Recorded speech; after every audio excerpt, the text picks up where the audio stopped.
Charlie, Oui, pourquoi Magritte coûte de plus en plus cher dans une période de grand tourment du marché de l'art?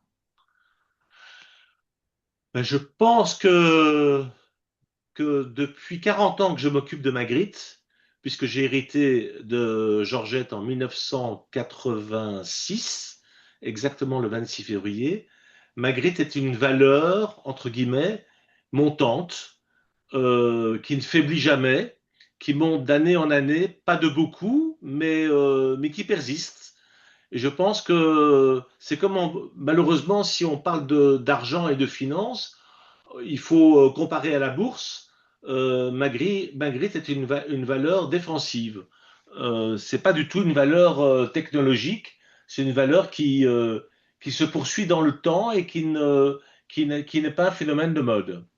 Mais il y a un paradoxe chez Magritte, c'est que lorsqu'il établit son vocabulaire dans les années 30, ça vaut moins cher que lorsqu'il se répète dans les années 50 et 60. Pourquoi? Ça, c'est aussi une bonne question. C'est une question qui va, euh,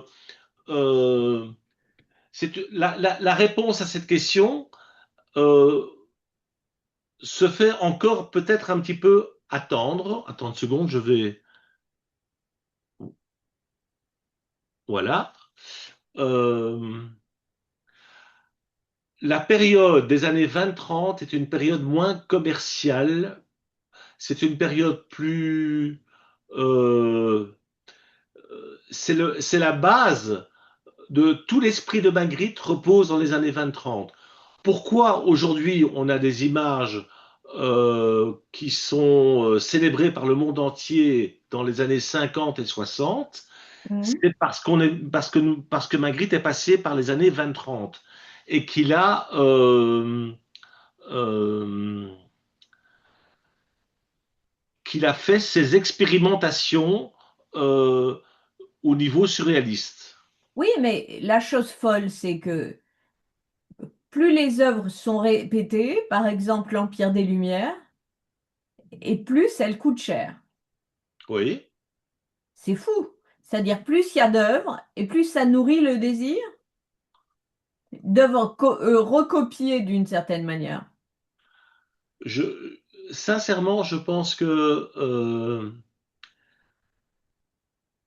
les gens ne se lassent pas des images poétiques de Magritte.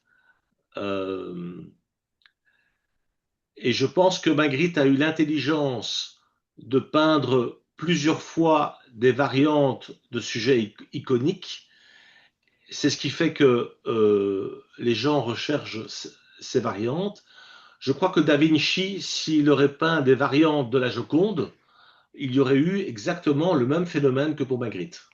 Et alors là, dans la vente chez Christie's, il y a un oiseau dans les arbres. Je me souviens pas du titre exact. Et c'est le même phénomène. Ah, non. Là, le descriptif n'est pas du tout un oiseau dans les arbres.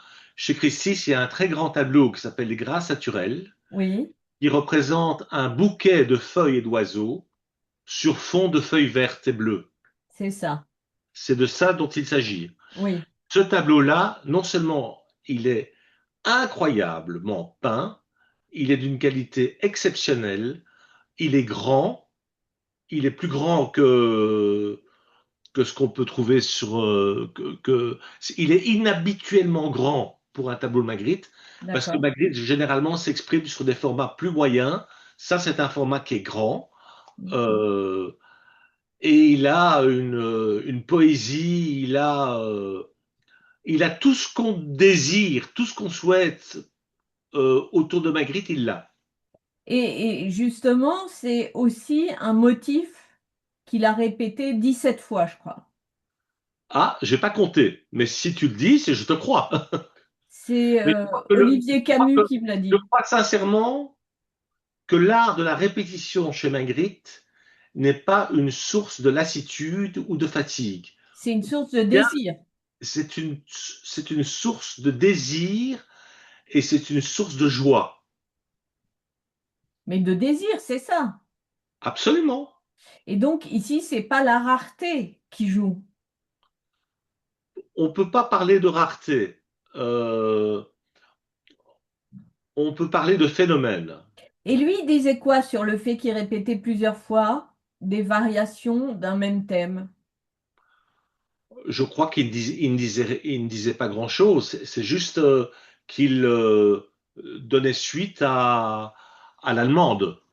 C'était son marchand, Iolas, qui lui disait, écoute, à cette période-là, dans les années 60 ou dans les années 50, il disait, voilà, j'ai de la demande sur ce thème-là ou sur un autre thème.